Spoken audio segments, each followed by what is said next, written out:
breathtaking. We're looking forward to crossing the Nullarbor Plain and being in beautiful Perth for EvokeAg 2020. Now, a session which I know a lot of you have been waiting for.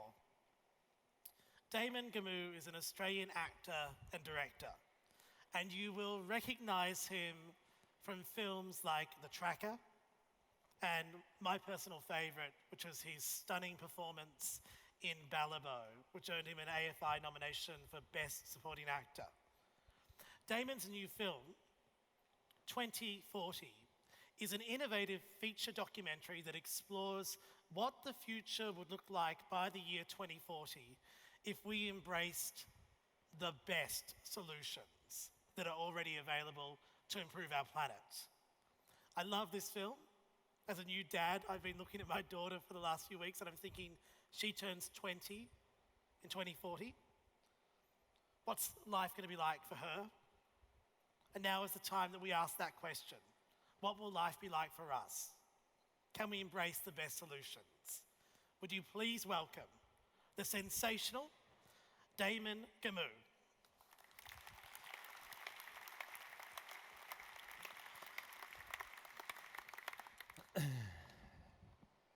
Thank you. Hello, everyone. Thank you for having me. I usually just start my talk with just a moment of perspective. We don't often stop to acknowledge the place that we're gathered on, our magnificent planet. We don't look at it from this perspective often enough. And the reason that we're able to gather here today is because of something called the carbon cycle. The carbon finds itself and moves around 5 particular regions of the Earth. It's found in trees and animals, including us, in soil, in the ocean, in the atmosphere, and it's buried underground as fossil fuels. And as we're well aware, what we've done in the last 150 years is break the balance of that carbon cycle. And we've taken the fossil fuels that are stored underground and we've put them into our delicate atmosphere. About 40 billion tonnes a year into our atmosphere. An atmosphere that's actually thinner than the skin of an apple by comparison. That excess carbon has formed a blanket that traps the heat, and we're ostensibly double glazing our spaceship that is hurtling through the galaxy at about 100,000 kilometres an hour. So climate change is just a symptom. Our planet's got a fever. It's risen by 1 degree since the early 1900s. And when we rise our temperature by 1 degree, we also get a fever. And it's feedback from our system to change our ways, to slow down, to do things differently. So what I want to talk about today is how we can restore that carbon balance, but we can't do it without the help of farmers and without agriculture. But climate change is just one symptom. It gets all the media headlines, but there's lots of other symptoms. Our planet is giving us feedback. Our oceans are increasingly acidic. We're losing biodiversity 1,000 times faster than normal rates. We have 60 years of topsoil left. And currently we're on track to have more plastic in the ocean than fish by 2050. So what's the root cause of all these symptoms? Well, I think the root cause is that we've predominantly created a system that is based on competition and rivalry. And it's a system that's given us wonderful things. It's benefited billions of people around the world, but they have come at the expense of our natural systems. And right now, we're getting the wake-up call. It makes sense. In many ways, we created this system based on nature. We say it's evolution. It's survival of the fittest, social Darwinism. A product makes it and survives. A product that isn't as good falls away. And that product then meets another product, and we start to form our hierarchies. This is why a handful of companies own our food, a handful of companies own our media, and a handful of companies are now owning our data. The justification for this is often that this is what nature does. But bear with me, because I'm going to offer a different perspective. Yes, competition exists in nature. But what we don't realize is that it's also contained within a symbiotic or interconnected framework. So a shark does hunt the fish, but they've evolved at a very similar pace so that the fish occasionally gets away. If the shark was able to develop its skills to be even greater than they are now, it would eat all the fish and then it itself would die. And this is what we've done as humans. We've been able to add technology to our evolution, which gives us the hunting skills of the shark, but we can build a super trawler that can catch hundreds of tons of fish in one catch. And we can move to different parts of the ocean, whereas the shark is only limited to that one part of the ocean. And this has completely knocked us out of balance with our natural system. We're now consuming 100 billion metric tons of resources every year on the planet. So that's minerals, metals, fish, forests, fossil fuels, plastics. The Earth can only replenish 50 billion. So we're using double what the Earth can give us back. And of those 100 billion metric tons, sadly, we're only reusing or recycling 8%. And at our current growth trajectory, we're going to consume 180 billion metric tons by 2050, which wipes out most living systems. So we stand right here at a fork in the road. Do we continue on the path that we've been going on and follow other great civilizations that have gone before us, the Mesopotamians, the Romans, the Sumerians, all of who neglected to take care of their natural resources? Or do we start to pivot and try and develop new, symbiotic and more interconnected relationships? As you've just heard, I've spent the last 5 years trying to look for some of those solutions. I've been to about 17 countries and spoken to more than 150 different academics and scientists around the world to make a film for my daughter. I've got 2 daughters now, but my 2-year-old at the time, I wanted to show her what the world could look like in 2040 if we put into practice these solutions that are available right now. And a lot of my work came off the back of a really interesting conversation with an environmental psychologist named Renee Lertzman in the US. And she said that when we're only hearing how bad things are, when we keep getting this apocalyptic narrative, it actually activates part of our brain called the limbic system. And when that's activated, it shuts down the prefrontal cortex, which is where we problem solve and we think creatively. So we have to start telling new stories. To be truly radical, said Raymond Williams, is to make hope possible rather than despair convincing. This is the only way we're going to turn things around. We need to bring people in and not paralyze them with fear. And of all the things I've found in the last 5 years, the solution that gives me the most hope is actually what's happening in agriculture. And in many ways, it's a very good representation of moving from that competitive and rivalrous system to one that is more interconnected. Through no one's fault, we were all doing what we thought was right. We have been fighting nature.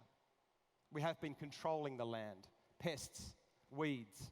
We plant monocrops where nature thrives on diversity.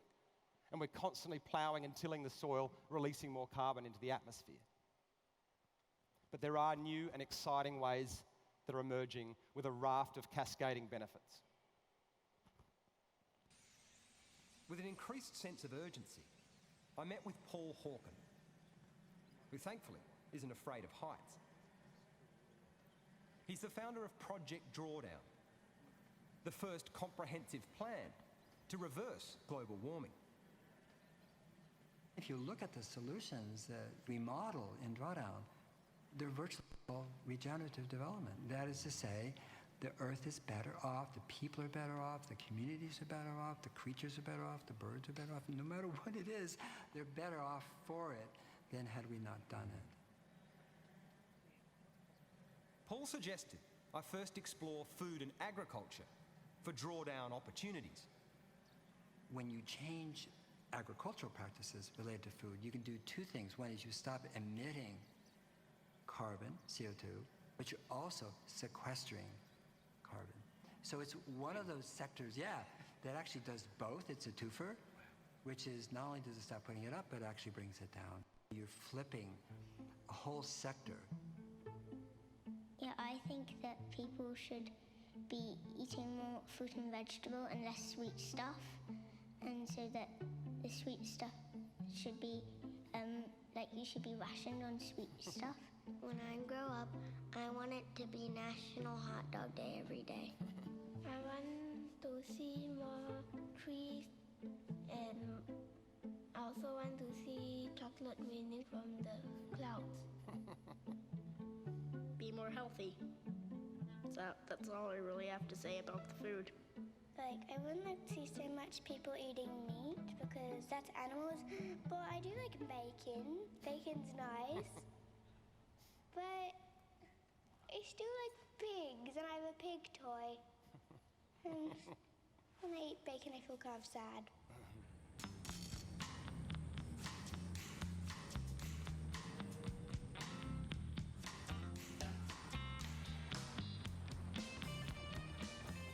Soil's almost an unknown universe in that there's over 6 billion microorganisms of huge diversity in a small spoonful of soil, of healthy soil, which is really quite amazing. Don't know who counted them, but someone did. It's a tough job. Yeah. I was in regional Victoria in Australia to meet Cole Seiss, a champion of regenerative agriculture. In 1979, we had a major bushfire at home, like a wildfire, and lost virtually all of our sheep, which were 3,000 merino sheep. I went from going okay to being broke overnight. So I had to work out a way of doing it without spending any money. And then I developed a different way of farming, totally different, through the 1980s and 1990s, which turned out to regenerate the land. Using a lot less chemicals and inputs than is traditionally used. That's right. And since I changed, I actually did the figures on it. I've saved over $2 million since I changed. Don't know where the $2 million went.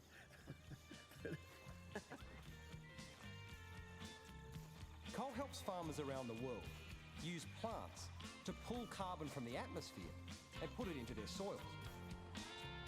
Because our constant ploughing of the soil has released billions of tons of the stuff. Over the last 10,000 years of agriculture, the degradation of soils has been one of the leading causes of climate change. It's actually, as of right now, a larger cause of climate change than burning fossil fuels. I asked Cole to strike a farming calendar pose to explain how he brings the carbon back home. Plants use carbon dioxide and energy from the sun to create simple sugars. The plant uses some of these sugars to grow. The rest is pumped into the soil through the roots. These sugars feed soil microbes, which interact with the plant, and the carbon dioxide taken from the atmosphere is sequestered into the soil as carbon. So I've been lucky enough since the film's been out to visit about 25 different farms that are using regenerative practices around the world now. And I am quite new to this, but what has really surprised me is the amount of life and biodiversity on those farms. You can feel the vibrancy there.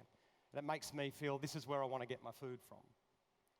And the other thing that's been a shock to me was learning how crucial animals are to regenerating those landscapes. As you're all aware, we're sort of stuck in a binary debate about meat versus anti-meat at the moment. But this huge nuanced space in the middle, I feel really needs to get out into the mainstream quite quickly. The benefits that we can have for our land by using the animals. I'll show you an example here from the University of Alberta in Canada. They've just released this study. The soil on the right is two identical paddocks side by side. The soil on the left here used traditional set stocking, just leaving the animals where they are on the land, and the soil on the right was from using rotational grazing with the animals. And the darkness and the richness of that organic matter in the soil, for those of you who might not be aware, has come from the atmosphere, is now in the land, which is what we want to do. And there are just so many cascading benefits when we do that. And the number one is the microorganisms that Cole just talked about, the billions in that darker soil. Suddenly they play a really crucial role. They help to solubilize the minerals and make them bioavailable for the plants.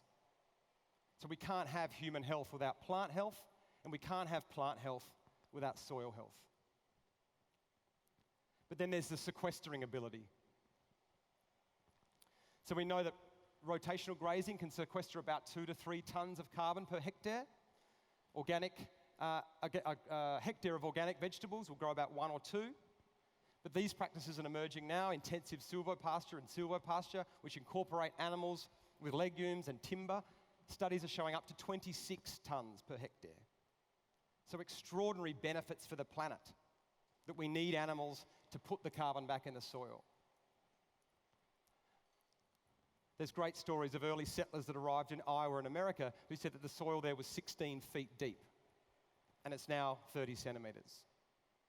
So we have a huge potential to take that carbon from the atmosphere and put it into our landscapes. And it's not just livestock. This is a farmer who lives up in northern New South Wales. He's a macadamia grower who's taken out every second row of his macadamias to let in more sunlight, and he's planted the cover crops in between. There's vetch and lab, sunflower. Again, all the biodiversity's come back, and suddenly he's reporting the benefits to his yields. Much better quality. And then there's the water issue, which is particularly pertinent in our country right now. But as our climate becomes increasingly volatile, this type of farming has one more crucial advantage.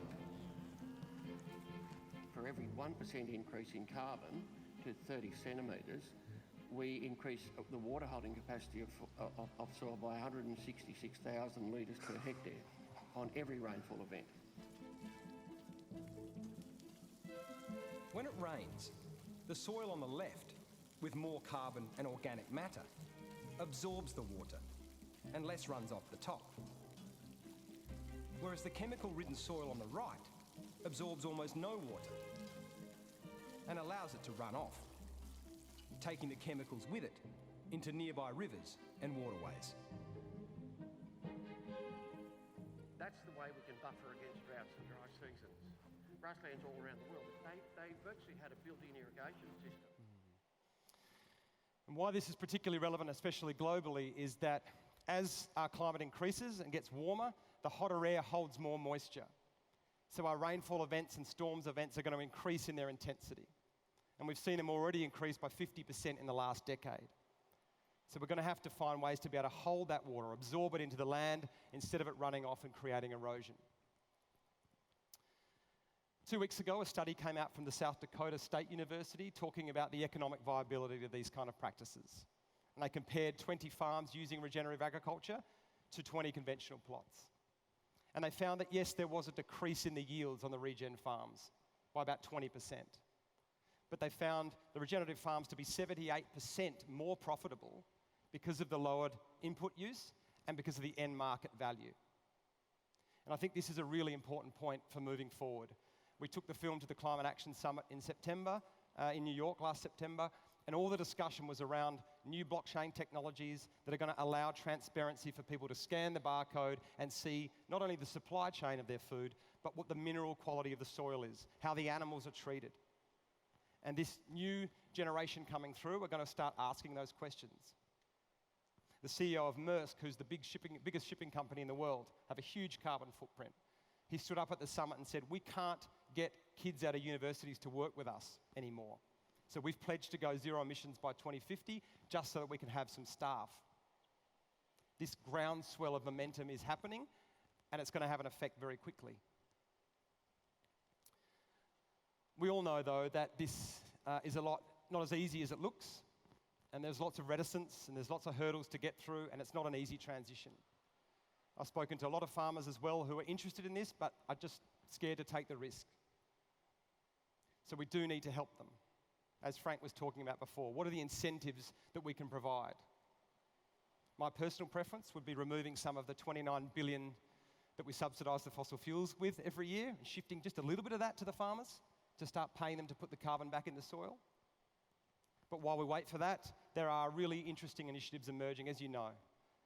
We work with a group called Carbonate, which is Mike and Helen McCosker, a couple of farmers from Inverell, where the public can pay $8 a month, and that money goes to the farmers. They get paid for every percentage of carbon that they add to their soil.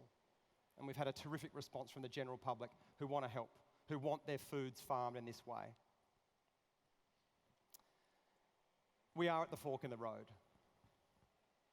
Every investment, every decision, every choice, every food that we eat now either takes us fast towards that cliff edge or off on a more uncertain, I'd say exciting path that fundamentally transforms how we interact with each other and all of our living systems. But we can't wait for anyone to do it. We've got to do it ourselves. I'll leave you with my favourite quote. It's from the explorer Robert Swan.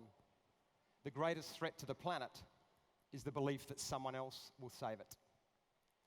It's up to us. Thanks.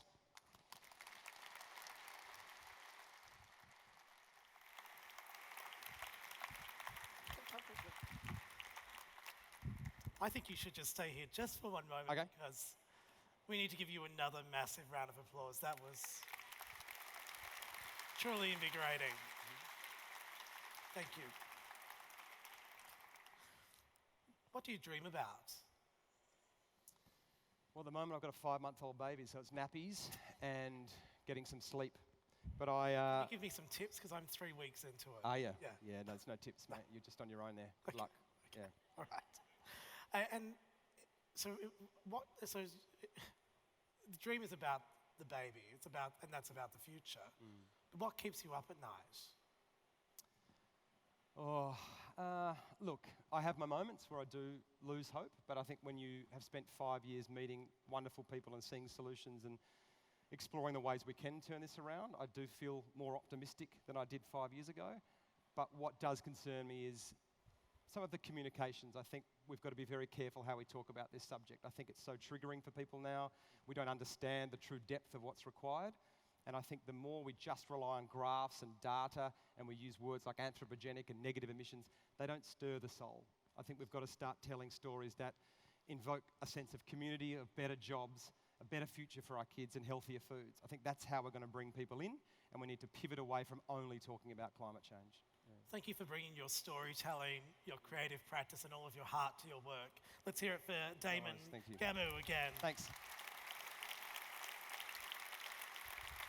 An extraordinary conclusion to day one, but never fear, day two is going to be huge. But between then and now, it is time for the networking event, the Festival of Food. And you will see it has been a truly Melbourne sort of day in terms of weather. It was raining and storm, but if you look at that bright light out in the Festival of Food, it is sunny again.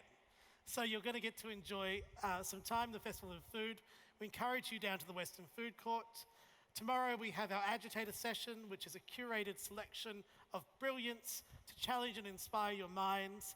We have been trending all day on Twitter. Number 3, number 2. We haven't got to number 1 yet. So let's see if we can get to number 1 in Australia.